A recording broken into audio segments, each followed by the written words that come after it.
In this box there's a keyboard that should feel and sound amazing. But does it?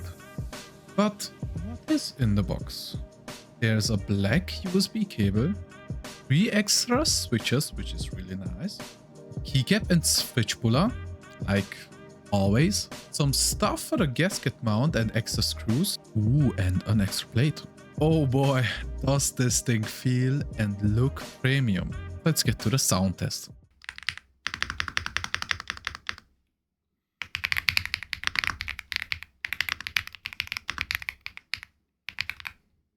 Wow,